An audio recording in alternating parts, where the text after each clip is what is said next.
ভাব শিক্ষিত না, আমি তো একজন গোলাম, আমার নিজস্ব সম্পত্তি সহায় সম্পত্তি অ্যাসেট কিছু নাই, আমি দুনিয়ার সব কিছু হারিয়েছি, কিন্তু আমি দুনিয়ার সব কিছু ছেড়ে দিয়ে সব কিছু পাওয়ার আশা ত্যাগ করে আমি দুনিয়ার সবচেয়ে বড় দুটো নিয়ামত পেয়েছি। একটা দুনিয়ার মালিক, তামাম বিশ্ব জগতের মালিক রব্বুল আলামিনকে আমি পেয়েছি, আর তামাম বিশ্ব জগতের নেতা, তামাম বিশ্ব জগতের নবী, তামাম বিশ্ব জগতের সৃষ্টিকুলের সরদার রাহমাতুল লিল আলামিনকে পেয়েছি। তামাম বিশ্ব জগতে কুল কায়নাতের মধ্যে আল্লাহ এবং তার রাসূলের যে বড় মূল্যবান আর কিছু নাই। তাই আমি দুনিয়ার সব কিছু ছাড়তে রাজি, আমি তো বেলা সব কিছু ছেড়ে আমি আল্লাহ এবং তার রাসূলকে পেয়েছি। তাই নতুন করে আমি দুনিয়ার আর কিছু পেতে চাই না, আমি আল্লাহর রাসূলকে পেয়ে দুনিয়াও পেয়ে গেছি, ইনশাআল্লাহ আখিরাতও পেয়ে যাব। সবাই মিলে হবে না সুবহানাল্লাহ? একটু জোরে হবে না সুবহানাল্লাহ? কথা বুঝতে পারছেন তো নাকি?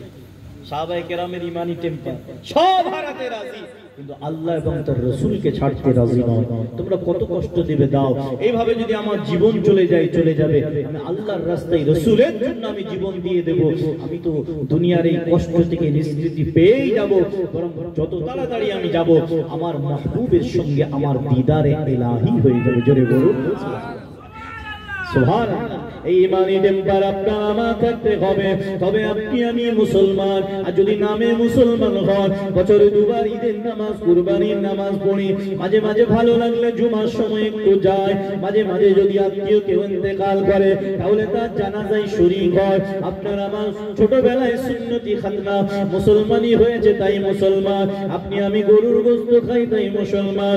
আপনার আমার নামটা মুসলমানের মতো রয়েছে বলে মুসলমান। আপনি আমি মুসলমানের ঘরে জন্ম নিয়েছি বলে মুসলমান। এই রেডিমেড মুসলমান যদি হয়ে যায়, রেডিমেড ঈমান যদি হয়ে যায়, তাহলে দুনিয়াতেও লাঞ্ছিত হতে হবে, আখিরাতের ময়দানেও কিন্তু জান্নাত পাওয়াটা সহজ হবে না, কঠিন হয়ে যাবে। আপনার আমার ঈমানটা সাহাবায়ে কেরামদের মতো হতে হবে, আপনার আমার ঈমানটা শহীদান হুজুরদের মতো হতে হবে। বদরের ময়দানে বিশ্ব নবী ডাক দিলেন, ইসলামের ইতিহাসে সর্বপ্রথম যুদ্ধ, বিশ্ব নবীর ইতিহাসে সর্বপ্রথম যুদ্ধ।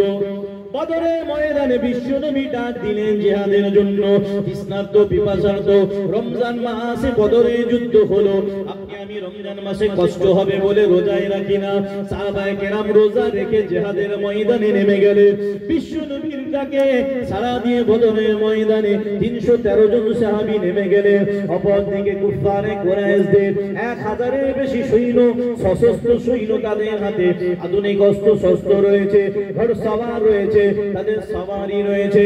বিশ্ব নবীর সঙ্গে ছিলেন 313 জন, অধিকাংশের হাতে সেরকম আধুনিক কোন অস্ত্র নাই, তৎকালীন সময়ের জন্য আধুনিক সাজসজ্জা নাই, তাদের কাছে ঘোড়া, তাদের কাছে উট সওয়ারিও নাই, বেশিরভাগই পদাতিক সৈন্য পায়ে হেঁটে যুদ্ধ করছে, অস্ত্র শস্ত্র নাই।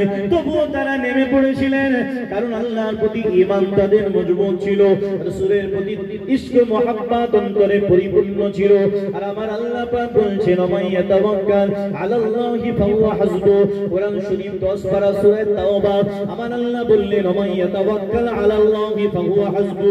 যে ব্যক্তি আল্লাহর উপরে মুতাওয়াক্কিল আলাল্লাহ হবে, আল্লাহর উপরে নির্ভরশীল ডিপেন্ডেবল হবে, আল্লাহর উপরে তাওয়াক্কুল করবে, আল্লাহর প্রতি ঈমান যার মজবুত থাকবে, আল্লাহ পাক রব্বুল আলামিন তার জন্য স্বয়ং জিম্মেদার হয়ে তার জন্য সর্বদিক থেকে যথেষ্ট হয়ে যাবে।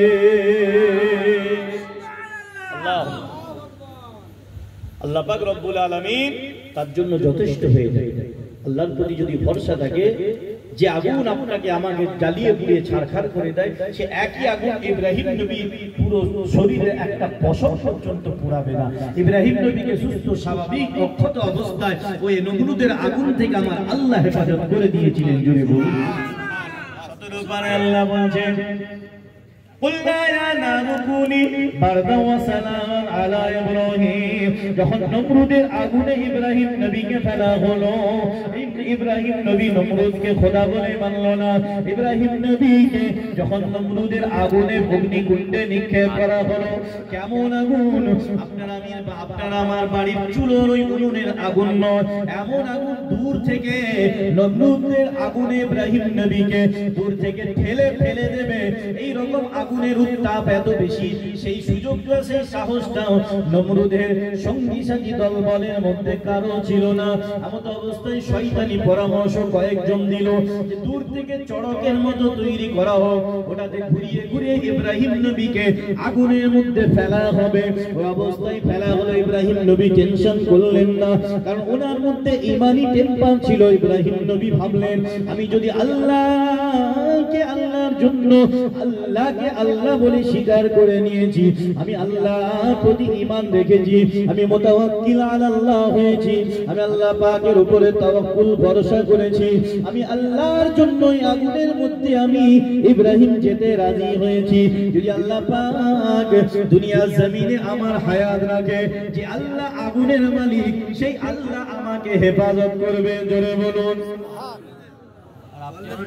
জান বাঁচানো তো ফরজ, একটু বলেই কি আছে, মনে মনে তো আমার থাকবে, মুখে বলে দিই। ইব্রাহিম নবী বলছেন, না এই নমরুদ, তুমি খোদা হতে পারো না, যে খোদা আমার তিনি तमाम বিশ্ব জগতের খোদা। যদি বলুন না সুবহানাল্লাহ। খালি একটা সাম্রাজ্যের বাদশা তুমি খোদা দাবি করছো, এটা হতে পারে না। তো বললো, না, ইব্রাহিম নবীকে আগে সাইজ করতে হবে, নাহলে তো এর দলের কথা শুনে আমার দল থেকে লোক চলে যাবে, সব আল্লাহর বান্দা হয়ে যাবে। আমি নমরুদ নাউজুবিল্লাহ, আমার প্রজারা তো সব আস্তে আস্তে কেটে যাবে।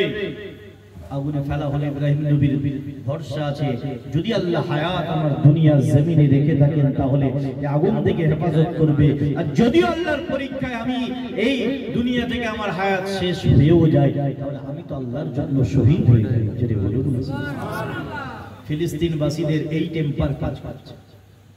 আপনি ভাবতে পারেন, খাওয়া নেই, দাওয়া নেই, কিচ্ছু নেই, ঘর নেই, বাড়ি নেই, সেহরি নেই, ইফতার নেই, রোজা কামাই নেই, মসজিদ ভেঙে গেছে, বিস্ফোরণে ঘর বাড়ি চলে গেছে, তারাবির নামাজ কাজা। জোরে বলুন না সুবহানাল্লাহ।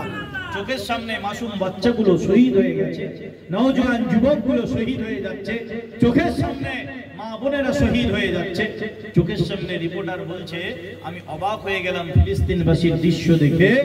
কয়েক ঘন্টা আগে যিনি অন্যজনের লাশ বয়ে নিয়ে যাচ্ছিল জানাজার জন্য, কয়েক ঘন্টা পরে দেখছি উনি খাটিয়ায় শুয়ে রয়েছে, লাশ হয়ে ওনাকে অন্যজন বয়ে নিয়ে যাচ্ছে।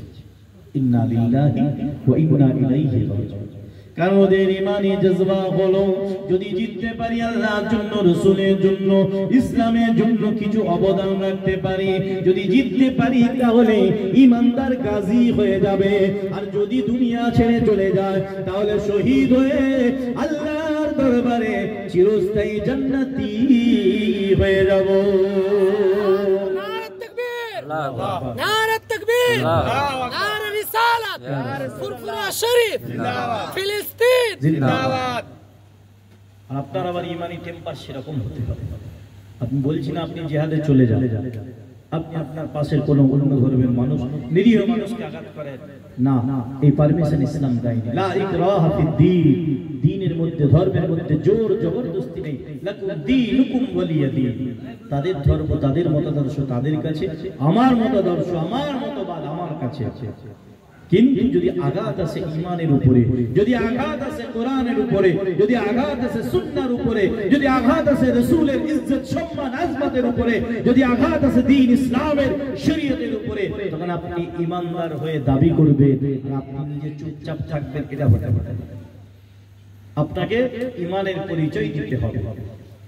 অন্তত জবান দিয়ে, মুখ দিয়ে অন্যায়ের প্রতিবাদ আপনাকে করতে হবে, না হলেও অন্তত অন্তর থেকে ঘৃণা করে সরে আসতে হবে। আর সর্বপ্রথম হচ্ছে হাত দিয়ে, হাতটা যেমন লাগানো, যেমন চালানো, যেমন যেখানে আপনার সামর্থ্য চালাতে হবে।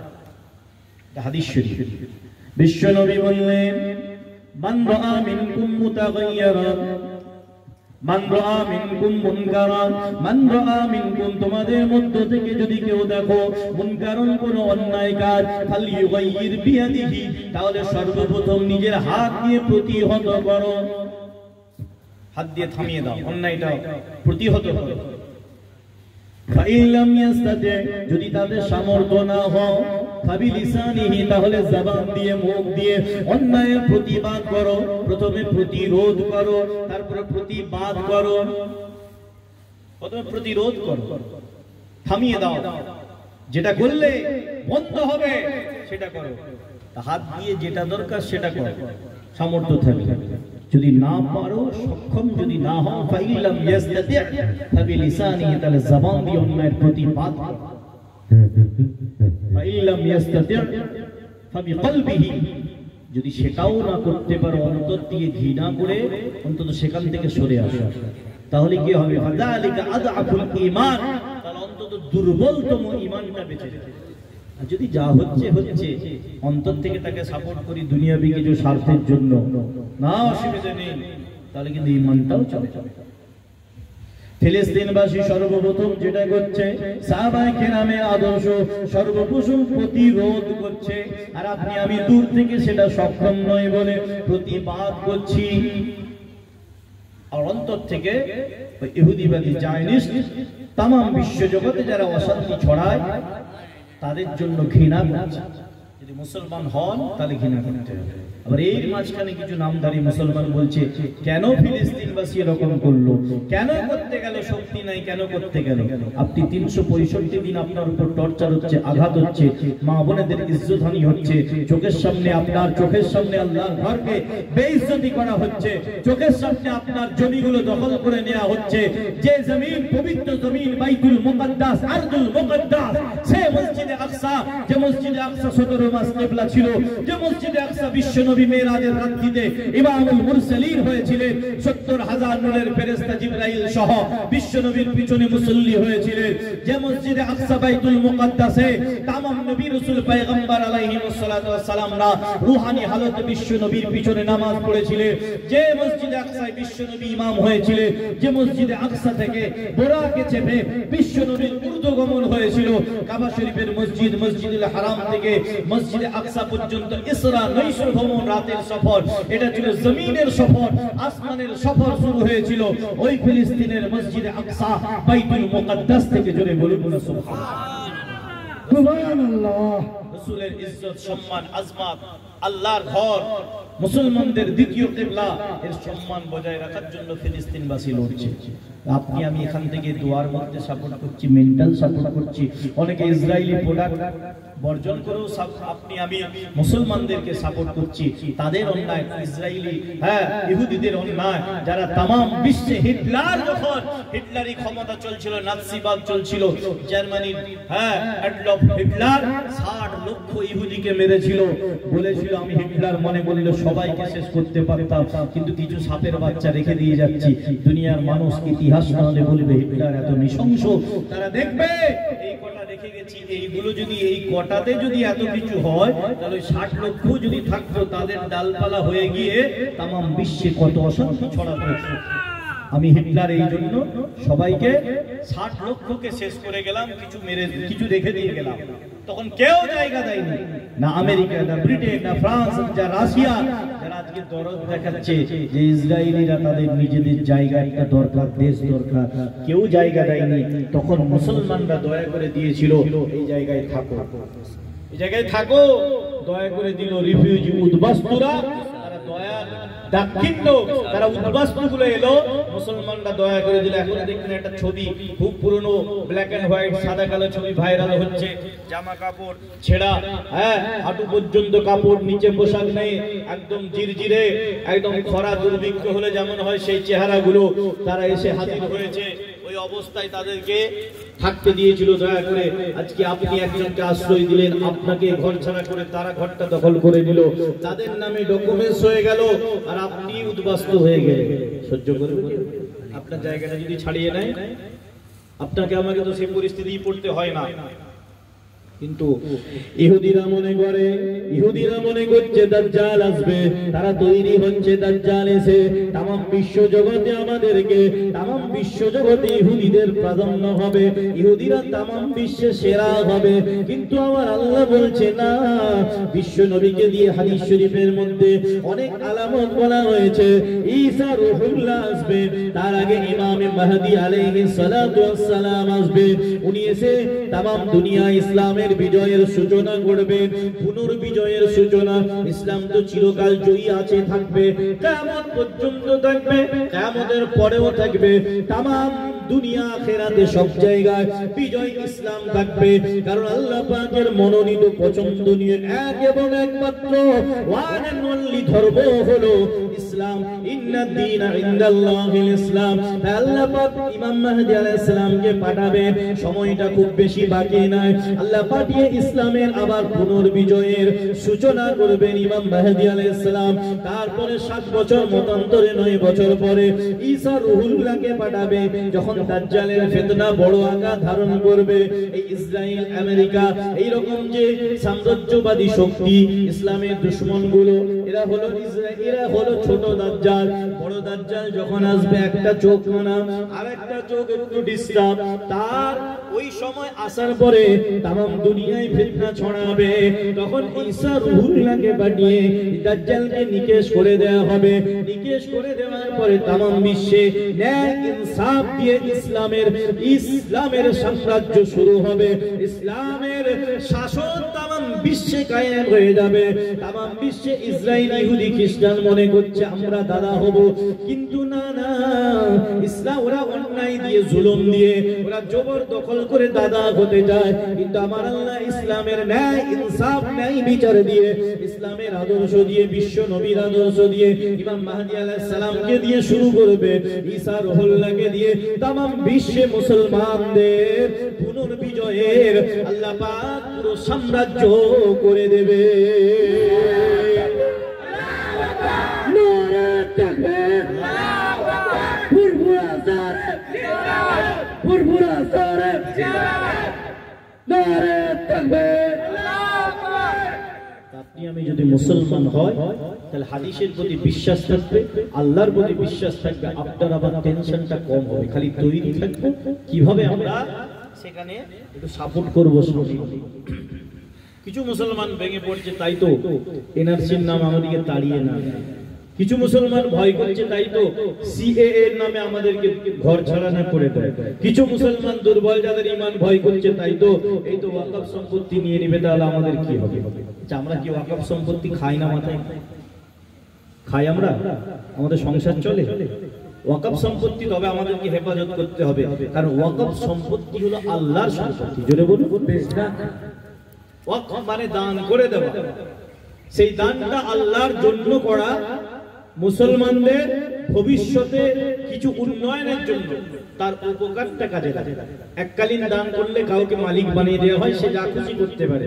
কিন্তু ওয়াকফ হলো আল্লাহর জন্য, মসজিদ, মাদ্রাসা, ঈদগাহ, খানকা, গোরস্থান, কোন সম্পত্তিকে আপনার আমার পূর্বপুরুষ তারা দান করে গেছে, তাদের বংশধররা কিছু সম্পত্তির মতওয়াল্লি তত্ত্বাবধান করে, কিছু সম্পত্তির দেখভালের লোক নেই, সেটা তার পরবর্তীতে একটা বোর্ড গঠন করা হলো সবগুলো কন্ট্রোল করার জন্য, দেখভাল করার জন্য।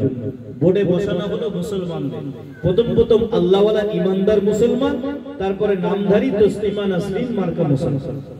ক্ষতিটা তো আমরাই বেশি করেছি। কত রকম নয়ছয় হয়েছে, কত রকম আত্মসাৎ হয়েছে। মনে রাখতে হবে সম্পত্তিটা আল্লাহ। যখন ওয়াকফ করে দেয়া হচ্ছে, ওয়াকফ লিল্লাহ, ওয়াকফ আলাল আওলাদ যদি হয়, সেটা আওলাদরা রক্ষণাবেক্ষণ করবে, দেখভাল করবে, কিন্তু দানটা হবে লিল্লাহি। কাজে লাগবে মসজিদের জন্য, কাজে লাগবে মাদ্রাসার জন্য, কাজে লাগবে ঈদগাহর জন্য, কাজে লাগবে দরগার জন্য, কাজে লাগবে মাজারের জন্য, কাজে লাগবে গোরস্থানের জন্য, কাজে লাগবে মুসলমান সমাজের উন্নতির জন্য। যে সংখ্যালঘু দপ্তর থেকে আপনি আমি স্কলারশিপ পাই, ওটা ওয়াকফ সম্পত্তি থেকে। মুসলমানদের মসজিদের ইমাম সাহেবরা যে ভাতাটা পায়, এটা নিয়ে তো অনেক কেস কাচারি হচ্ছিল, চাপা দেওয়ার জন্য, উড়িয়ে দেওয়ার জন্য। তারপর যখন দেখলো ওয়াকফ স্টেট থেকে দেওয়া হয়, সব চুপ হয়ে গেল।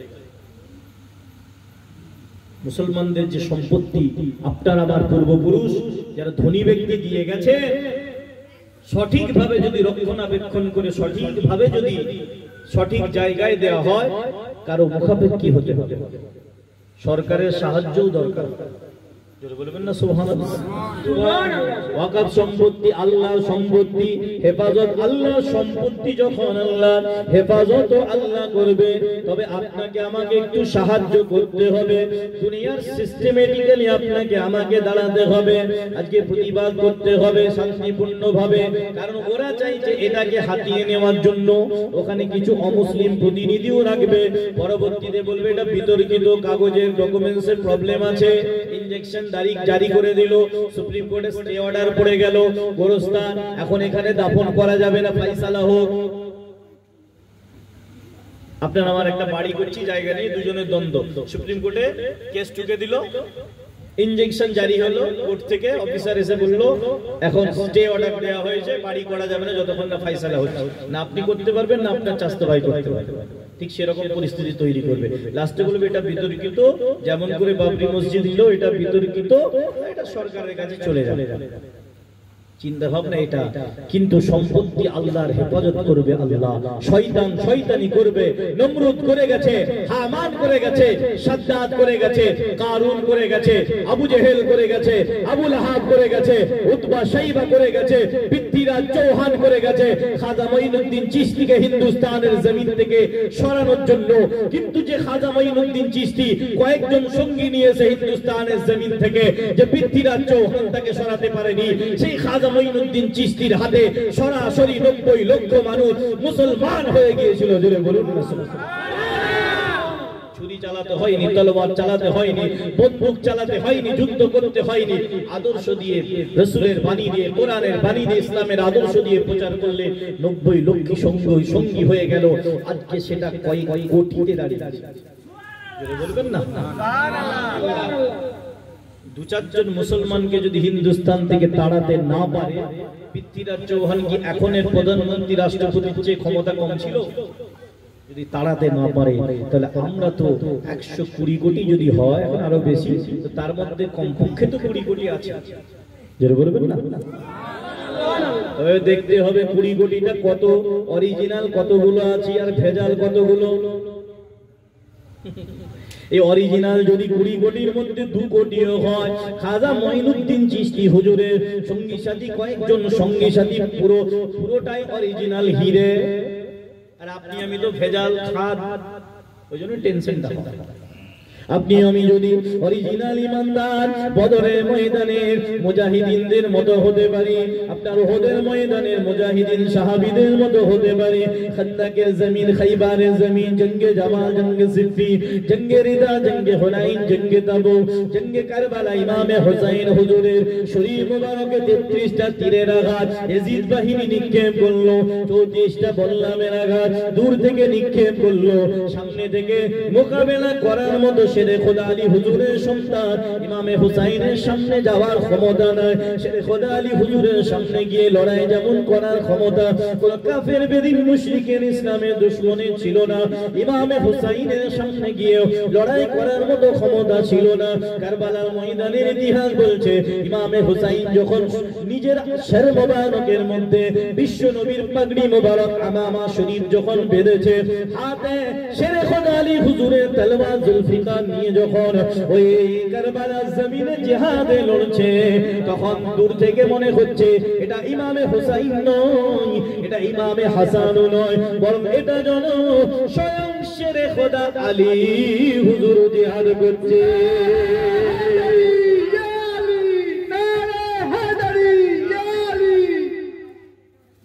এটা ইমামে হুসাইন না, এটা স্বয়ং যেন শেরে খোদা লড়াই করছে।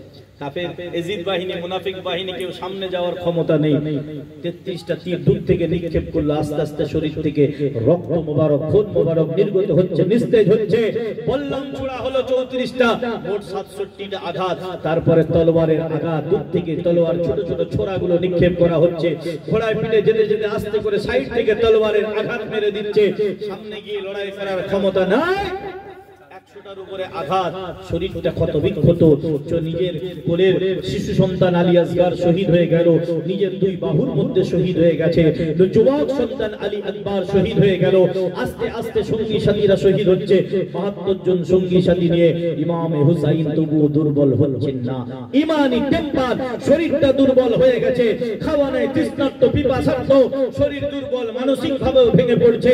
এক এক করে সঙ্গী সাথী চলে যাচ্ছে, শরীরটা থেকেও রক্ত মোবারক ঝরছে, কারবালার জমিনটা, ধুলার মাটিটা লাল হয়ে যাচ্ছে। ইমামে হুসাইন নিস্তেজ হচ্ছেন না, উনি কারবালার ময়দানে শুয়ে পড়ছেন না। এর দুটো কারণ, যদি পড়ে যান মাথার মধ্যে বিশ্ব নবীর পাগড়ি মোবারক ইমামা শরীফ রয়েছে, নবী পাকের পাগড়ি মোবারকের অসম্মান হবে। শরীরের ভরটা ওনার হাত মোবারকের মধ্যে থাকা জুলফিকার তলোয়ারটা দিয়ে ঠেস দিয়ে এরকম ভাবে মাথা উঁচু করে কারবালার জমিনে রয়েছে, শরীরটা পড়তে দিচ্ছেন না। পড়ে গেলে বিশ্ব নবীর পাগড়ি মোবারকের অসম্মান হবে, পড়ে গেলে হাতে জুলফিকার তলোয়ারের অসম্মান হবে। ওই অবস্থায় মাথা উঁচু করে রয়েছে। শহীদ হওয়ার আগে পর্যন্ত কারবালার জমিনে ইমামে হুসাইনের শরীরটা কেউ ফেলতে পারেনি। জোরে বলুন না সুবহানাল্লাহ। सर कटा दिया मगर सर झुकाया नहीं।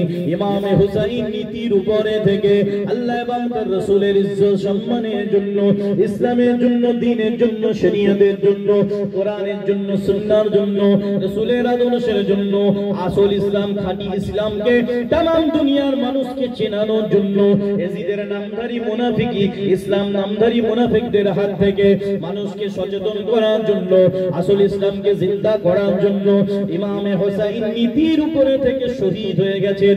নীতি বিসর্জন দিয়ে মাথা উঁচু করে শহীদ হয়েছেন। নীতি বিসর্জন দিয়ে মাথা নত করে ইমামে হুসাইন ইয়াজিদের খেলাফত, অন্যায় অত্যাচার জুলুম নির্যাতন করে অযোগ্য ইয়াজিদের খেলাফতকে মেনে নেয়নি। ইমামে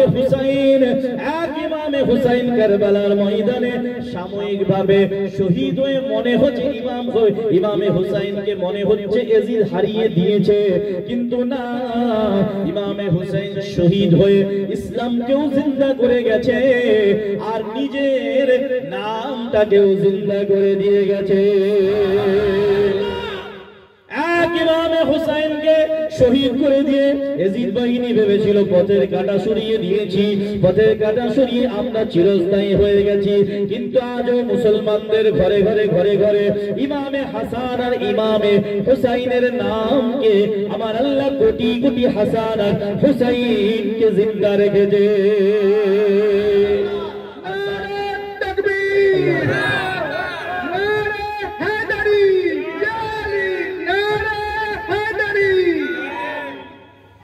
অপরদিকে ইয়াজিদের বংশধরেরাও তার নাম রাখে। তারপর ইতিহাস দেখেন, ইয়াজিদের বংশধররাও লজ্জায়, ঘৃণায়, অপমানে ইয়াজিদের নামকেও রাখেন। সবাই তো পূর্বপুরুষের নামে নাম রাখি, নিজেদের ছেলেদের নাম দাদার নামে বা পরদাদার নামে একটু সম্মানিত হলে রাখার চেষ্টা করি, নামটা মিশিয়ে জড়িয়ে রাখি, পুরোটা না হলেও। দেখেন ইমামে হুসাইনের নাম কোটি কোটি মুসলমানের ঘরে ঘরে আছে, ইয়াজিদের নাম তার বংশধররাও রাখে। আল্লাহ দেওয়া সম্মান। আবু বকরের নাম কোটি কোটি কোটি কোটি মুসলমানের ঘরে আছে, কিন্তু আবু জেহেলের নাম তার বংশধররাও রাখে না, বরং আবু জেহেলের জন্মের ভিটেটায় तमाम বিশ্বের মানুষ হাজী সাহেবরা হজ করতে যায়। আবু জেহেলের ভিটেটাকে আল্লাহ এমন লাঞ্ছিত, ঘৃণিত, অপমানিত, অপদস্থ করেছে। আবু জেহেলের ভিটেটায় ল্যাট্রিন, টয়লেট বানানো রয়েছে। तमाम বিশ্বের মুসলমান হাজী সাহেবরা ফরজ হজে গিয়ে, উমরা হজে গিয়ে পায়খানা করে। জোরে বলবেন না? আবু জেহেলের ভিটে, কারণ ইসলামের দুশমনি করেছে, রাসূলের দুশমনি করেছে, আর আল্লাহ পাকের তো ওয়াদা রয়েছে যারা ইসলামের ক্ষতি করবে, রাসূলের ক্ষতি করবে, দুনিয়াতেও তাদের লাঞ্ছিত হতে হবে, আখিরাতের ময়দানেও লাঞ্ছিত হতে হবে। কিন্তু যারা ইসলামের জন্য কাজ করবে, আল্লাহর জন্য, রাসূলের জন্য কাজ করবে, ইসলামের খিদমত করবে, আল্লাহ পাক দুনিয়াতেও তাদের সম্মান দেবে, আখিরাতের ময়দানেও সম্মান দেবে। বিসমিল্লাহির রহমানির রহিম।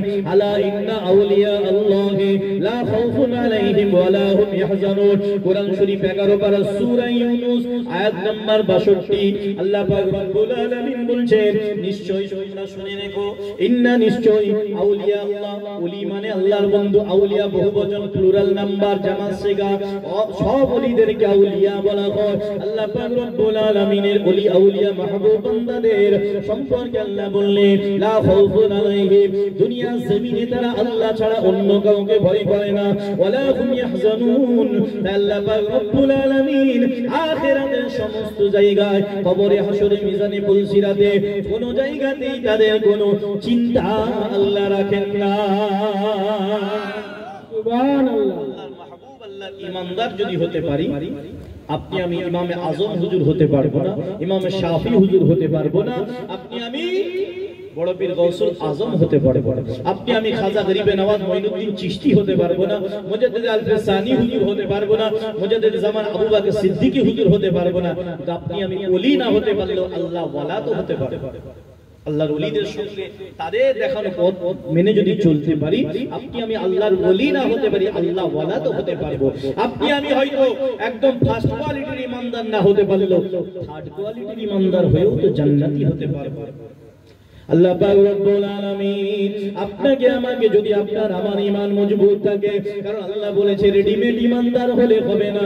কোরআন শরীফ 2 পারা সূরা বাকারা, ইয়া আইয়ুহাল্লাযীনা আমানু দুখুলু ফিস সিলমি কাফা, হে ঈমানদারেরা, উদখুলু, তোমরা প্রবেশ করো, ফিস সিলমি, ইসলামের মধ্যে, কাফাতান, পরিপূর্ণভাবে।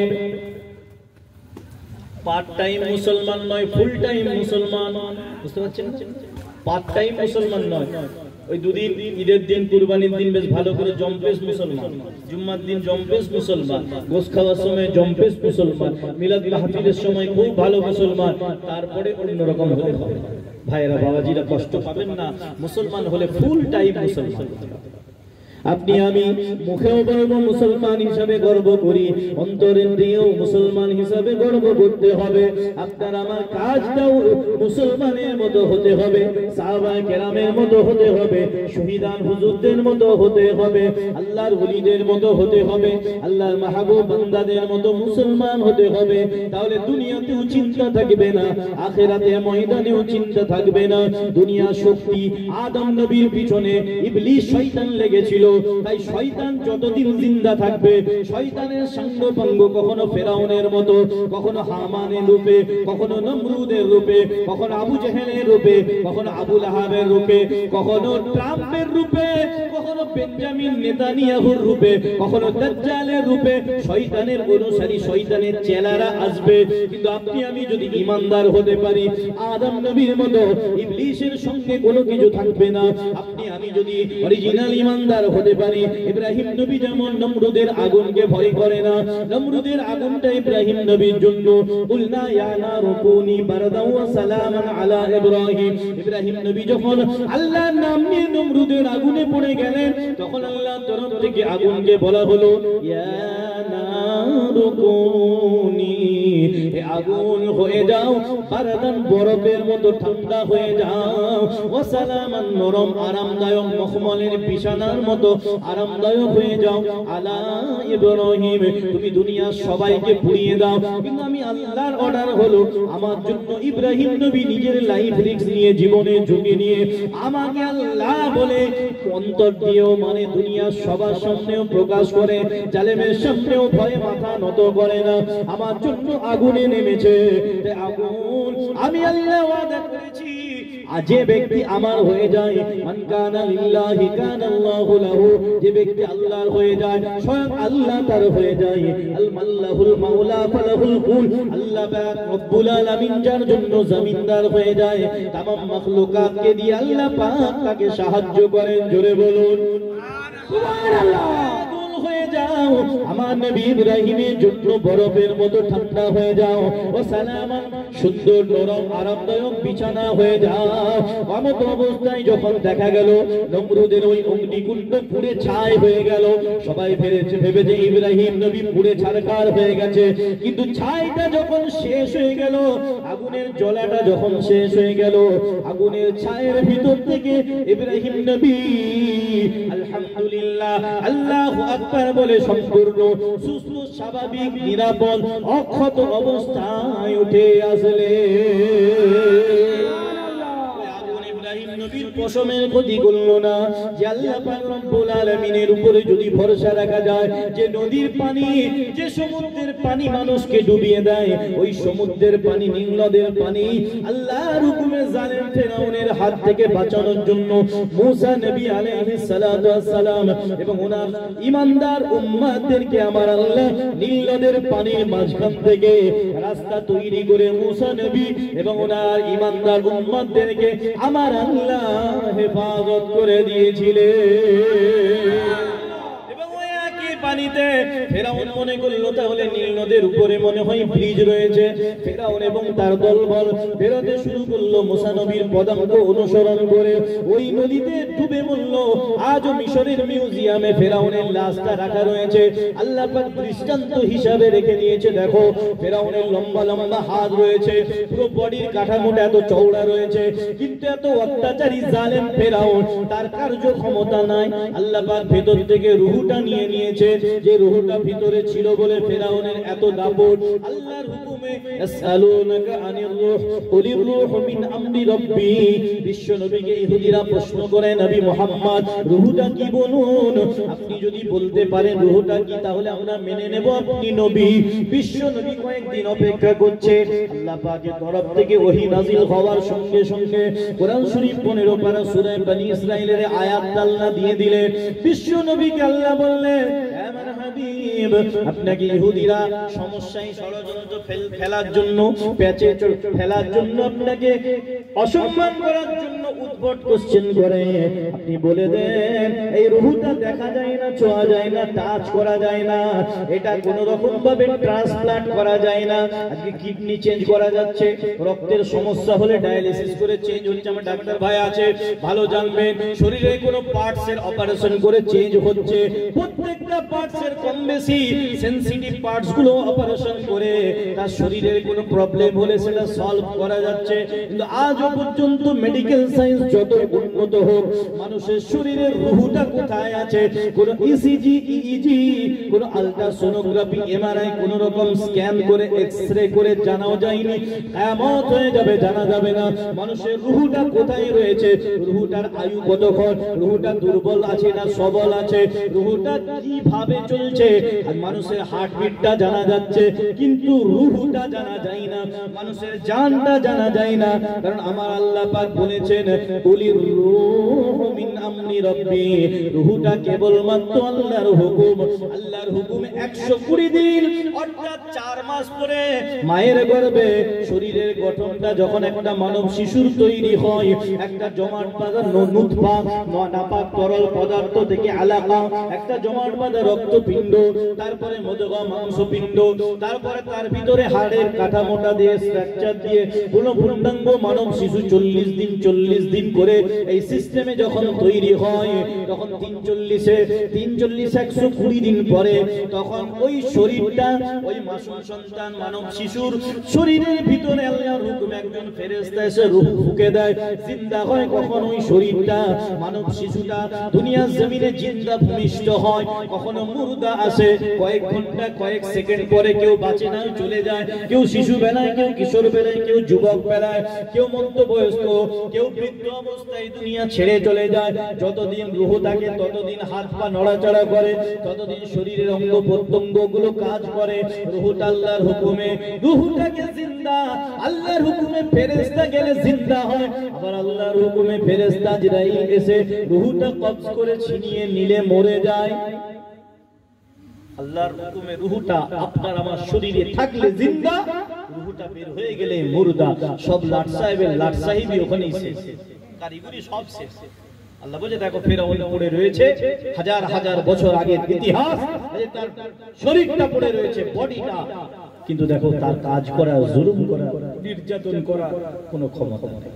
আমি আল্লাহ তাকে হায়াত দিয়েছিলাম, তার রূহ দিয়েছিলাম, কিন্তু সে তাকে আমি সুবুদ্ধি সব মানুষের জন্য ইখতিয়ার দিই। কেউ খারাপ কাজ করে, কেউ ভালো কাজ করে, আমি ভালো মন্দ বিচার করার ক্ষমতা, স্বাধীনতা মানুষকে দিয়েছি।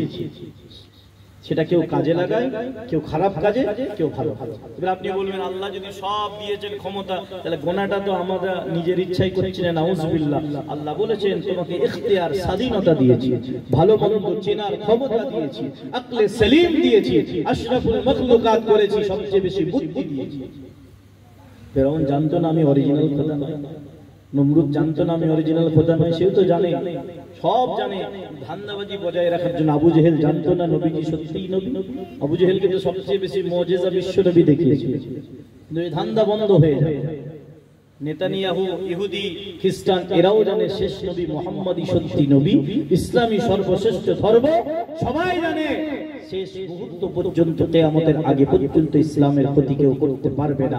তবু একটু খোলা পানিতে মাছ ধরার চেষ্টা করছে, সবাই চেষ্টা করে, কিন্তু না, আপনি আমি যদি অরিজিনাল ইমানদার হয়ে যাই, আল্লাহ পাক রব্বুল আলামিন আপনাকে আমাকে সর্বদিক থেকে হেফাজত করবে। কিন্তু আপনার আমার সেই কোয়ালিটির ইমানদার, ফার্স্ট কোয়ালিটির ইমানদার যদি হতে নাও পারি, সেকেন্ড কোয়ালিটি, থার্ড কোয়ালিটির ইমানদার হলেও আপনি আমি দুনিয়াতেও নাজাত পেয়ে যাব, আখিরাতেও পেয়ে যাব। আপনার আমার মধ্যে সেই চিন্তা চেতনা থাকতে হবে, আল্লাহর উপরে ঈমান পরিপূর্ণ নিট এন্ড ক্লিন রাখতে হবে। আল্লাহ ছাড়া কোনো মাবুদ নাই। লা ইলাহা ইল্লাল্লাহ যখন পড়বো অন্তর দিয়ে, যখন আপনি আমি পড়বো তাসদীক বিল জিনান বা তাসদীক বিল কলব, অন্তর থেকে লা ইলাহা ইল্লাল্লাহ আল্লাহ ছাড়া কোনো মাবুদ নাই, অন্তর থেকে এটা পরিপূর্ণভাবে মানবো। ইকরার বিল লিসান, জবান দিয়ে বলবো, যে কোনো পরিস্থিতিতে আল্লাহ ছাড়া কোনো মাবুদ নাই এটা বলবো। নিজের কাজের মধ্যেও বাস্তবায়িত করবো, আল্লাহ ছাড়া আমার কোনো মাবুদ নাই, আল্লাহ ছাড়া কোনো মাবুদ, কোনো রব থাকতে পারে না। লা ইলাহা ইল্লাল্লাহ এই পরিপূর্ণ ব্যাখ্যা অন্তরে, মুখে, জবানে, কাজে পরিপূর্ণভাবে থাকবে। মুহাম্মাদুর রাসূলুল্লাহ সাল্লাল্লাহু আলাইহি ওয়াসাল্লাম অন্তর দিয়ে মানবো, বিশ্ব নবী আমার নবী, আমার জবান দিয়ে গর্ব করে বলবো আমি নবী পাকের উম্মত হিসাবে আমি গর্ব, আমার গর্ব, আমি গৌরবান্বিত, আমি গর্ব করি, আমি গর্ব করে বুক উঁচু করে বুক ফুলিয়ে বলি আমি নবী পাকের উম্মত। কারণ বিশ্ব নবী হলেন তামাম বিশ্ব জগতের সর্বশ্রেষ্ঠ নবী। জোরে বলুন সুবহানাল্লাহ, গর্ব করে বলবো। আমার সুবহানাল্লাহ, আমার গ্রামে যদি একটা ডাক্তার থাকে, একটা অফিসার থাকে, একটা মাস্টার থাকে, একটা ইঞ্জিনিয়ার থাকে, একটা ভালো আলেম থাকে, একজন ভালো মুফতি থাকে, একজন ভালো আল্লাহ ওয়ালা থাকে, আমি গর্ব করে পরিচয় দিই। আপনি জানেন আমার ওই গ্রামে যে একজন ভালো আইপিএস অফিসার, আইএএস অফিসার আছে, একজন ভালো ডাক্তার আছে, একজন বড় উকিল আছে, ব্যারিস্টার আছে, একজন প্রফেসর আছে, একজন ভালো বড় আলেম আছে, আল্লাহ ওয়ালা আছে, ওই গ্রামে আমার বাড়ি, পরিচয় দিই, তার পরিচয় নিজেকে গর্ববোধ করি। তাহলে মুসলমান গর্ববোধ করতে হবে আমি তামাম দুনিয়ার নবী, তামাম কুল কায়নাতের নেতা, তামাম বিশ্ব জগতের রাহমাতুল লিল আলামিনের উম্মত। আমি জোরে বলে সুবহানাল্লাহ। যেই থাক, ইহুদি থাক, খ্রিস্টান থাক, নাসারা থাক, গায়ের কম থাক, দুশমন থাক, সবার সামনে বুক ফুলিয়ে বলবো তুমি যেটা করো আমার আপত্তি নেই, কিন্তু আমি মানি রাসূলুল্লাহকে। জোরে বলে সুবহানাল্লাহ। আপত্তি নাই, তুমি তোমার করো, তা আমি মানি রাসূলুল্লাহ, আমি রাসূলের উম্মত, এটা আপনাকে গর্ব করে বলতে হবে। ফিলিস্তিনবাসী যেমন করছে চালাও, কিন্তু আমি আল্লাহর রাসূলকে ছাড়বো না। বিলাল যখন বলেছিল আঘাত করো, আমি আল্লাহ এবং তার রাসূলকে ছাড়বো না। বদরের ময়দানে জিহাদিরা বলেছিল যা খুশি করার করে দাও। আবু জেহেল, আবু লাহাব, উতবা, শাইবা, মুহাম্মাদের সঙ্গে নেমেছি, আল্লাহর জন্য নেমেছি, আল্লাহর জন্য, রাসূলের জন্য। যদি জিতে ফিরি, গাজী হয়ে, বিজয়ী হয়ে ফিরবো, যদি চলে যাই শহীদ হয়ে, আল্লাহর দরবারে নৈকট্য হাসিল করে যাবে। জোরে বলুন সুবহানাল্লাহ।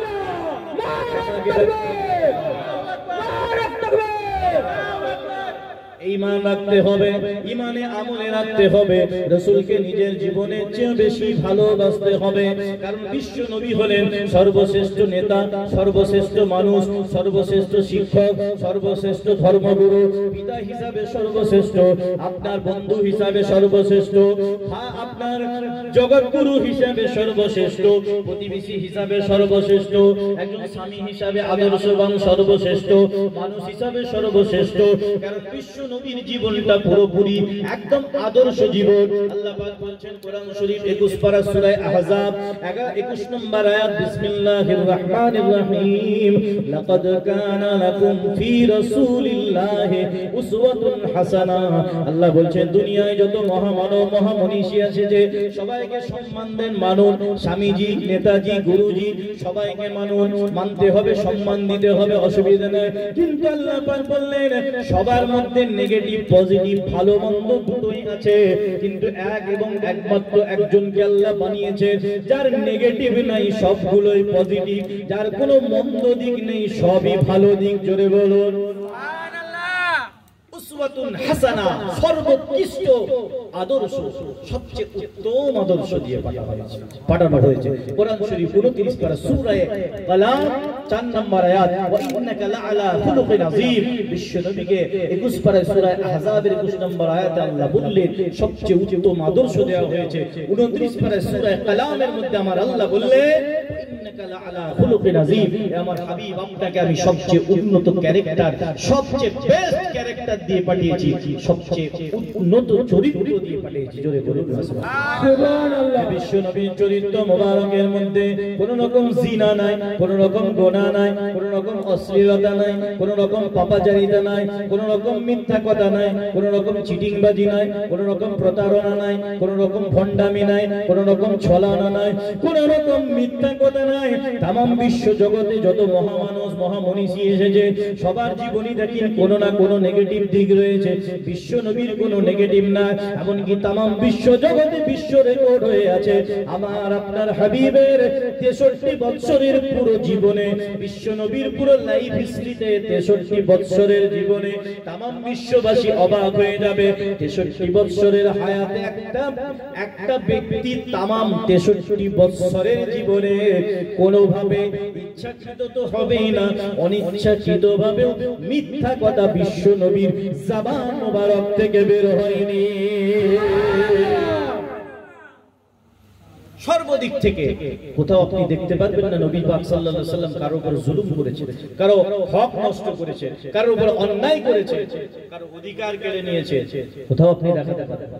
এমনকি বিশ্ব নবীর জীবনে যত যুদ্ধ হয়েছে একটা যুদ্ধ বিশ্ব নবী অফেন্সিভ করেননি, আক্রমণাত্মক আগে থেকে যুদ্ধ করে। জোরে বলবেন না সুবহানাল্লাহ। করেছেন ডিফেন্সিভ, রক্ষণাত্মক। বিশ্ব নবীর উপরে আঘাত এসেছে, ইসলামের উপর আঘাত এসেছে, দুশমনের আগে আঘাত করেছে, বিশ্ব নবী সেটা ডিফেন্স করেছে, প্রতিহত করেছে।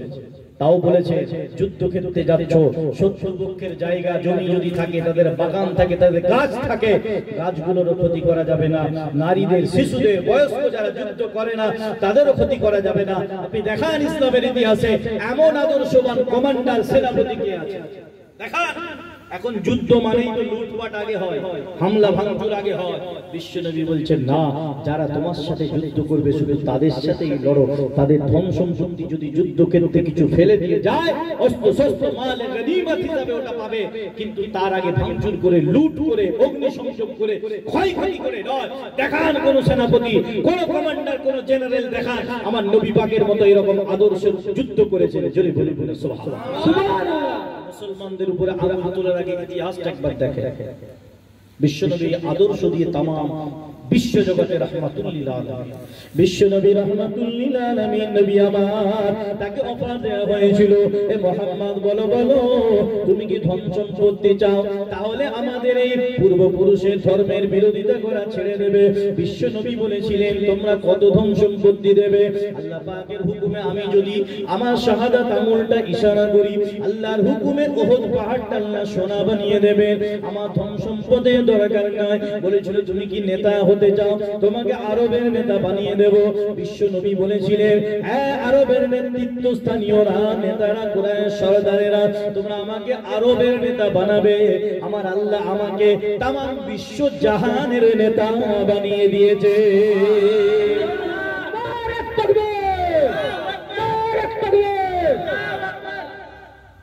আরেকটা অফার ছিল, মানুষ তো এই তিনটে অফারেই কাবু, টাকা পয়সা, পোস্ট, গদি মানে চেয়ার, আর একটা সুন্দরী নারী। যুবক, নবী অফার দেয়া হলো তুমি আরবের মধ্যে সবচেয়ে সুন্দরী নারীকে বিয়ে করতে চাও না, বিয়ে দেওয়ার ব্যবস্থা করবো, বলো। তো বিশ্বনবী বলেছিলেন, সৌন্দর্যের লোভ আমাকে দেখিও না, আমার একটা উম্মত নিম্ন পর্যায়ের জান্নাতি, জান্নাতে 70টা করে হুর পাবে, সে একটা হুরের কোড়ে আঙুলের এই ডোগাটা যদি দুনিয়ার অন্ধকার কোনো জায়গায় দেয়া হয়, তাদের সৌন্দর্য আল্লাহ এত দান করবে, ওই অন্ধকারটা আলোয় আলোকিত হয়ে যাবে। জোরে বলুন সুবহানাল্লাহ। অবস্থা হয় যে আমাকে সৌন্দর্য দেখাচ্ছ। বিশ্বনবী বলেছিলেন, ওয়াল্লাহি লাউ আদাউ আশ-শামসা ফি ইয়ামিনি ওয়াল কমারা ফি শিমালি, তোমরা যদি আমার এক হাতে চাঁদ এনে দাও আর এক হাতে সূর্য এনে দাও, যদি এটা সম্ভব নয়, বিশ্বনবী উপমা দিয়ে এক্সাম্পল দিয়ে বললেন, তোমরা যদি ধন দৌলত, নারী, সৌন্দর্য, প্রভাব, প্রতিপত্তি, ক্ষমতা, এটা তো অনেক ছোট পর্যায়ে, নিম্ন পর্যায়ে, যদি তোমরা আমার এক হাতে সূর্য এনে দাও আর এক হাতে চাঁদ এনে দাও, তবু আমি মুহাম্মদ সাল্লাল্লাহু আলাইহি ওয়াসাল্লাম আল্লাহর কালেমা লা ইলাহা ইল্লাল্লাহ মুহাম্মাদুর রাসূলুল্লাহ সাল্লাল্লাহু আলাইহি ওয়াসাল্লাম, এই ইসলামের বাণী প্রচার করা থেকে আমি নবী আমাকে দূরে সরাতে পারবে না। জোরে বলুন সুবহানাল্লাহ। রাতের অন্ধকারে নিজের জন্মভূমি মক্কা শরীফ ছেড়ে নিজের জন্মভূমির মায়া ত্যাগ করে হিজরত করে মদিনা শরীফে চলে যেতে হয়েছে। প্রকাশ্যে প্রথম জীবনে নামাজ পড়তে পারেন না, নামাজ পড়েছে পিঠের উপরে উটের নাড়ি ভুড়ি, ছাগলের নাড়ি ভুড়ি চাপানো হয়েছে, নামাজ পড়ছেন সামনে দিয়ে, উট ছাগল দুম্বা টেনে নিয়ে যাওয়া হয়েছে, কনসেন্ট্রেশন ব্রেক করার জন্য, মনোসংযোগের আঘাত ব্যাঘাত ঘটানোর জন্য বিশ্ব নবীকে টলানো যায় না। 13 বছর মক্কা শরীফে দিনের দাওয়াত দিয়েছেন, নবুয়তি এলানে নবুয়তের পরে, কিন্তু বেশি মানুষ মুসলমান হয় না। আল্লাহর হুকুমে নিজের জীবনে ঝুঁকি নিয়ে আবু বকর সিদ্দিক হুজুরকে নিয়ে হিজরত করেছে মদিনা শরীফে গিয়ে, সেখানে রাজকীয় বেশে ইসলামের টার্নিং পয়েন্ট, তিনি ইসলামের প্রচার প্রসার করেছে। তায়েফবাসীরা রক্ত ঝরিয়েছে, কুফাবাসীরা কষ্ট দিয়েছে, কখনো পাগল অপবাদ দেওয়া হয়েছে, কখনো জাদুকর অপবাদ দেওয়া হয়েছে, ওদের ময়দানে দান মোবারক, দাঁত মোবারক শহীদ করে দেওয়া হয়েছে। ওই নবুয়তি নূরের জিসম মোবারক থেকে রক্ত ঝরিয়ে দেওয়া হয়েছে। জিবরাইল ফেরেশতা এসে বলেছে, আসসালাতু ওয়াসসালামু আলাইকা ইয়া রাসূলুল্লাহ, আসসালাতু ওয়াসসালামু আলাইকা ইয়া হাবিবাল্লাহ। আপনি বলুন একবার, দুটো হাত তুলে বদদুয়া করে দেন, এদেরকে ধ্বংস করে দিই। বিশ্ব নবী বলেছিলেন, আল কোরআন শরীফ 17 পারা সূরা আম্বিয়া 104 নম্বর 107 নম্বর আয়াত, আল্লাহ পাক রব্বুল আলামিন বলছেন, বিসমিল্লাহির রহমানির রহিম, ওয়া মা আরসালনাকা ইল্লা রাহমাতাল লিল আলামিন। হে আখি জিবরাইল, হে ভাই জিবরাইল, আমার কষ্ট আমার আল্লাহ সহ্য করতে পারেন না, ফেরেশতা তোমরাও সহ্য করতে পারো না বলে বলছো। ওরা জানে না আমি রাসূল যে তাদের জন্য নবী, ওরা জানে না আমাকে চেনে না বলে কষ্ট দিচ্ছে, কিন্তু আমি তো চিনি ওরা আমার উম্মত। জোরে বলুন সুবহানাল্লাহ। আমার হাতটা যখন উঠবে, আমি রহমতের নবী, গজবের নবী নয়। আমার হাতটা যখন উঠবে বদদুয়ার জন্য নয়, আমার হাতটা যখন উঠবে এদের জন্য রব্বুল আলামিনের কাছে হেদায়েতের দোয়ার জন্য উঠবে। এরকম নবী কোথায় পাবে? ফতে মক্কা হয়ে গেল, মক্কা বিজয়। যে মক্কা শরীফ থেকে রাতের অন্ধকারে নিজের লাইফ রিস্ক নিয়ে জন্মভূমির মায়া ত্যাগ করে চলে যেতে হয়েছে, আজকে সে মক্কা শরীফ থেকে মদিনা শরীফে গিয়েছে, মক্কা বিজয় হয়ে গেল, আবার বিশ্বনবী বিজয়ীর বেশে ফিরছে। কুরাইশ সর্দাররা মাথা নিচু করে দাঁড়িয়ে রয়েছে, তাই তো মুহাম্মদ এসেছে, এবারে মনে হয় আমাদের কল্লাগুলো উড়িয়ে দেবে, প্রতিশোধ। তখন তো চলছিল খুন কা বদলা খুন, তখন তো এই রাজত্বই চলতো। বিশ্বনবী খালি মুচকি হেসে তাবাসসুম, বিশ্বনবী ঠট মোবারকের লাব মোবারকের ভাব দিয়ে একদম মুক্তোর দানার মতো সাদা দাঁত মোবারকের একটি মুচকি হাসি বেরোতো, অট্ট হাসি নয়, ওটার নাম ছিল তাবাসসুম। বিশ্বনবী মুচকি হাসি দিয়ে বললে, এই আমার কুরাইশ সর্দারেরা, কুরাইশ ভাইয়েরা, বলো মুহাম্মদকে তোমরা এরকম এরকম করে কষ্ট দিয়েছিলে, এরকম করে রাতের অন্ধকারে জন্মভূমি ছেড়ে বাধ্য হতে হয়েছিল হিজরত করতে। আমাকে তোমরা আমার পুরো আবু তালেব চাচা সহ আমাদেরকে একটা উপত্যকা শিয়াবে আবু তালেবে বয়কট করে বন্দী করেছিলে, খেতে দিচ্ছিলে না, বাজার করতে দিচ্ছিলে না। বলো আজকে আমাকে কষ্ট দিয়েছিলে, প্রকাশ্যে নামাজ পড়তে দাওনি, লা ইলাহা ইল্লাল্লাহ মুহাম্মাদুর রাসূলুল্লাহ সাল্লাল্লাহু আলাইহি সাল্লামের বাণী প্রচার করতে দাওনি। বলো আমার সঙ্গী সাথী সাহাবীদের উপরে অত্যাচার করেছিলে, আজ আজকে আমি মোহাম্মদ বিজয়ীর বেশে সেই মদিনা শরীফ থেকে মক্কা শরীফ বিজয় করে ফিরছি। বলো আজকে আমি যদি মনে করি তাহলে তোমাদের গর্দানগুলো এক মুহূর্তে আমার সঙ্গীরা উড়িয়ে দেবে। আর আমি বর্তমান প্রচলিত নিয়ম অনুযায়ী আমি কিসাস হিসাবে আমি তার হকদার। বলো তোমরা আমার কাছ থেকে কি আশা? কুরাইশ সরদাররা খুব ধুমধুমা চালাক ছিল, তারা জানে মুহাম্মদ সাল্লাল্লাহু আলাইহি সাল্লাম প্রতিশোধ নেওয়ার জন্য আসেননি। উনি তো প্রতিশোধ নেওয়ার জন্য নয়, উনি তো দয়ার নবী, মায়ার নবী। ওরাও জানতো মুহাম্মদ সাল্লাল্লাহু আলাইহি সাল্লাম আল্লাহর সত্যই নবী, উনি তো আলামিন নবী। উনি তো ভালো ব্যবহার করেন, কারোর উপরে জুলুম নির্যাতন করেন না, সব সময় ন্যায় ইনসাফ করেন। ওনারা বলেছিল আমরা আপনাকে চিনি, ছোট থেকেই জানি, আপনার সাথে খারাপ ব্যবহার করেছি কিন্তু আপনার কাছ থেকে খারাপ ব্যবহার পাইনি। আজকে এই অবস্থাতেও আপনার কাছ থেকে আমরা ভালো ব্যবহারের আশা রাখি। বিশ্ব নবী তখন তাদেরকে নিঃশর্তে ক্ষমা করে দিয়েছিলেন, বলেছিলেন তোমরা যদি চাও মুসলমান হতে পারো, ইসলামের কলেমা পড়ে মুসলমান হতে পারো। আর তোমরা মনে করলে আমার সঙ্গী সাথীদের মধ্য থেকে যারা একটু অশিক্ষিত রয়েছে, অল্প শিক্ষিত রয়েছে, তাদেরকে তোমরা শিক্ষা প্রদান করে এটাই তোমাদের বিনিময় হয়ে যাবে, এটাই তোমাদের মুক্তিপণ হয়ে যাবে। ধরে বলেন সুবহানাল্লাহ। সে নবীর ইজ্জত সম্মান মর্যাদা আল্লাহ এত বাড়িয়েছে, কলেমায় আল্লাহর নামের সঙ্গে রাসূলের নাম দিয়েছে, লা ইলাহা ইল্লাল্লাহর সঙ্গে মুহাম্মাদুর রাসূলুল্লাহ দিয়েছে, আযানে আল্লাহর নাম আশহাদু আল্লা ইলাহা ইল্লাল্লাহর সঙ্গে আশহাদু আন্না মুহাম্মাদুর রাসূলুল্লাহ সাল্লাল্লাহু আলাইহি সাল্লাম দিয়েছে।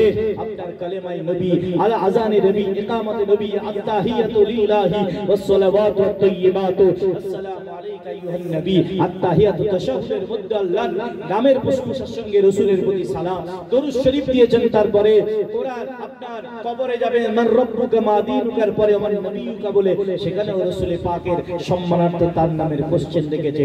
হাশরের ময়দানে হাউজে কাউসার বিশ্ব নবীকে পুরোপুরি বন্টনের দায়িত্ব দিয়েছে। মাকামে মাহমুদ সিজদায় পড়ে হাশরবাসীর জন্য সুপারিশ করার ক্ষমতা, তার পারমিশন বিশ্ব নবীকে আল্লাহ দিয়েছে।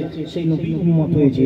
বিশ্ব নবী বললে জান্নাতের 8টা জান্নাতের 50% আদম সফিউল্লাহ থেকে ঈসা রুহুল্লাহ পর্যন্ত সমস্ত নবী রাসূল পয়গম্বর আলাইহিস সালাতু ওয়াস সালামের উম্মতদের জন্য, আর আমি শুধু মুহাম্মাদের উম্মতের জন্য বাকি 50% আল্লাহ রিজার্ভেশন করে রেখে দিয়েছে। জোরে বলুন সুবহানাল্লাহ। সুবহানাল্লাহ। জান্নাতের চাবিটা সর্বপ্রথম আল্লাহ পাক রব্বুল আলামিন আমার হাতে দেবেন। জান্নাতে সর্বপ্রথম আমি আল্লাহর নবী সর্বপ্রথম যাব। জোরে বলুন সুবহানাল্লাহ। সেই নবীর উম্মত আপনি আমি হয়েছি। আপনার আমার নামটাও হবে মুসলমানের, কাজটাও হতে হবে মুসলমানের। মুসলমান আপনি আমি নাম রেখেছি আল্লাহর হাবিবের, হ্যাঁ সুন্নতের ইত্তেবা করি না, নামাজ পড়ি না, হালাল হারাম বেঁচে চলি না। আপনি আমার আপনার আমার ইনকামটা সঠিক নেই, আপনার আমার নামাজের মুহাব্বত নেই, আপনার আমার রোজার মুহাব্বত নেই। রোজা মাস চলে গেল, কত মানুষ রোজা রেখেছি, বুকে হাত দিয়ে চিন্তা করেন ফিলিস্তিনবাসী সেহরি নাই, ইফতার নাই, রোজা ছাড়েনি। আপনি আমি চিন্তা করি বুকে হাত দিয়ে গ্রামের মসজিদে, মহল্লার মসজিদে কতজন আপনি আমি না, আপনি আমি তারাবির নামাজ পড়েছি। আপনি আমি চিন্তা করি কতজন আপনি আমি হালাল ইনকামের চেষ্টা করি। আপনি আমি চিন্তা করি কতজন নেশা পানি হারাম অন্যায় কাজগুলো কতজন ছেড়েছি। আপনি আমি চিন্তা করি রাসূলের ইশক মহব্বতে আপনি আমি বিবির জন্য কত কিছু ছেড়ে দিই। ডাক্তার বলেছে বলে কত কিছু অভ্যাস বলে ছেড়ে দিই, কিন্তু আমার নবী পাক বলেছে, আল্লাহর হুকুম হয়েছে, রাসূল পাকের সুন্নাত, সেই দিকে তাকিয়ে আপনি আমি কতজন অন্যায়গুলো ছেড়েছি বলে। হারাম কাজগুলো, হারাম খাওয়াগুলো ছাড়তে হবে। আপনার আবার নামাজের পাবন্দি হতে হবে, হালাল পথে থাকবেন, হালাল ইনকামের বরকত হবে। আর আপনি হারাম পথে যাবেন, 1 কোটি টাকা ইনকাম হবে মাসে, মাস শেষে 10,000 টাকা দেনা। আর একজন দেখবেন হালাল পথে 10,000 টাকা ইনকাম করে, খাওয়া দাওয়া করে, পরিবার পরিজন নিয়ে জীবন যাপন করে, মাস শেষে 1,000 টাকা তার জমা পড়ে। কোনটা ভালো বলে? 10,000 টাই ভালো। 1,000 যদি জমা পড়ে, 1 কোটি টাকা ইনকাম করে যদি 10,000 দেনা হয়, তাহলে লাভ কি? হালালের বরকত আছে, হারামের বরকত নাই। আপনি আমি খুব সাবধান। বর্তমান সময় দেখবেন রমজান মাস চলে গেল, কটা ভাই যাকাত দিয়েছি হিসাব করে। যাকাতের মাসলা মাসাইল জানার চেষ্টা করি না, মনে করি কোটিপতি হলে বলে সম্মানী হলে মনে যাকাত দিতে হয়। কিন্তু না সাহেবের নিসাব যদি হয় খরচ খরচা বাদে বড় নিসাব হলো 7.5 ভরি ধার দেনা খরচ খরচা বাদে বৎসরান্তে 7.5 ভরি সোনা কিংবা তার সমপরিমাণ অর্থ যদি আপনার থাকে, কিংবা ছোট নিসাব যেটা 52.5 ভরির উপর, তো বর্তমানে সোনা আর রূপোর দামের অনেক ডিফারেন্স। সেই হিসাবে বর্তমান আপনার ইসলামিক স্কলাররা, পণ্ডিতরা, ফিকহবিদরা, মুফতিরা বলছেন যে যাকাতের যে ভয়াবহতা, যাকাত আদায় না করলে তার অনেক বিস্তারিত ব্যাখ্যা সময় লাগবে। মুফতি সাহেব হুজুর এসেছেন, আখেরি মনোনীত করবেন। আমার দুটো অবধি সময়, আপনি 10 মিনিট আছে, তো হুজুরকে রেখে বেশি কথা বলা যাবে না। অনেক বিস্তারিত ব্যাখ্যা আছে ভয়াবহতা আর দেয়ার ফজিলত, পরে শুনবেন। যদি জানতো তাহলে ওটা থেকে বেঁচে থাকার জন্য ছোট নিসাব 52.5 ভরির উপর, এখন খুব বেশি দাম নয়, আপনার বৎসরান্তে ধার দেনা সবকিছু বাদে যদি ওই ছোট নিসাব পরিমাণ অর্থ থাকে, কিংবা কিছু সোনা, কিছু রূপো, কিছু টাকা মিলে আছে, দুটো নিসাবের যে কোনো একটা যদি মিলে যায়, বড় নিসাব 7.5 ভরি সোনা, এটা তো অনেক ব্যাপার, সেটাতে গেলে তো আপনাকে দিতেই হচ্ছে। ছোট নিসাব পরিমাণ হলেও 50-55 হাজার টাকা হলে আপনার 52.5 ভরির উপর দাম, এটা হলেও আপনার দিয়ে দেওয়া দরকার। 2.5%, 1 লাখে 2.5 বিরাট কিছু ব্যাপার। আপনাকে সাবধান হতে হবে। নামাজ পড়েন না, নামাজ কায়েম করেন না, নামাজ আল্লাহ পাক যেখানে যেখানে নামাজ কায়েম করার কথা বলেছে, তারপরে পরে যাকাত আদায়ের কথা বলেছে। এই জিনিসগুলো আপনাকে আমাকে খেয়াল করতে হবে। যুবক, হালাল হারাম বেঁচে চলতে হবে, রাসূলের ইশক মুহাম্মদ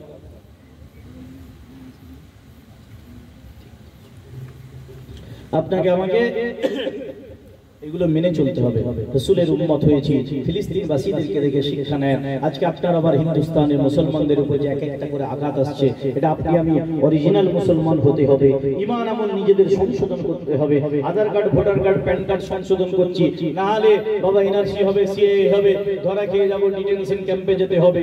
আর নিজের ঈমান আমল সংশোধন যদি না করি, তাহলে আল্লাহর ডিটেনশন ক্যাম্প জাহান্নাম তো আছে, সেখানে ধরা খেতে হবে। দুনিয়ার জীবন তো কয়েক বছরে শেষ হয়ে যাবে। ডিটেনশন ক্যাম্প, সেখান থেকে বেরোনোর সুযোগ পাবেন, যদি নাও সুযোগ পান কষ্ট সাময়িক হবে, কিন্তু আল্লাহর ডিটেনশন ক্যাম্প বড় কঠিন, জাহান্নাম। সেটা কি হবে? সেখান থেকে বাঁচতে গেলে Aadhaar card, voter card, ration card, PAN card সংশোধন করছেন দুনিয়ার ঝামেলা থেকে বাঁচার জন্য, আর আল্লাহর ডিটেনশন ক্যাম্প জাহান্নামের আযাব থেকে বাঁচার জন্য, হাসরের ময়দানে নাজাতের জন্য, কবরে হাসরের মিজানে পুলসিরাতে ওখান থেকে নাজাতের জন্য আপনাকে আমাকে ঈমান, আমল, ইখলাস, আপনার আমার আখলাক, চরিত্র এসবগুলো ঠিক করতে হবে। আপনার আমার হালাল হারাম, জায়েজ নাজায়েজ মেনে চলতে হবে, পাক না পাক মেনে চলতে হবে।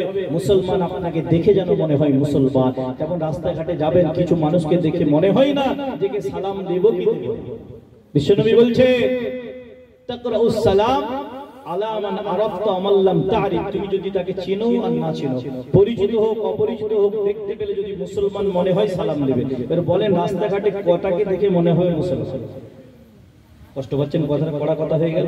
নবী পাকের হাদিস বলছে যদি বুঝতে পারো এটা মুসলমান, তোমার পরিচিত হোক অপরিচিত হোক সালাম দাও। কিন্তু আপনি রাস্তাঘাটে দেখে চিনতে পারবেন তো? নবীজির যে হাদিসটা পালন করতে পারবেন তো? আল্লাহ পাক আমাদেরকে হেদায়েত দেন, মনে কষ্ট দেবেন না। আপনি যে ফিল্ডে থাকেন, যে কাজ করেন, চাষবাস করেন, ব্যবসা বাণিজ্য করেন, doctor, engineer, barrister, professor, officer, যা খুশি হন, আলেম যদি নাও হন, আপনি আলেম সবাই না হতে পারলেও মুসলমান ঈমানদার তো সবাই।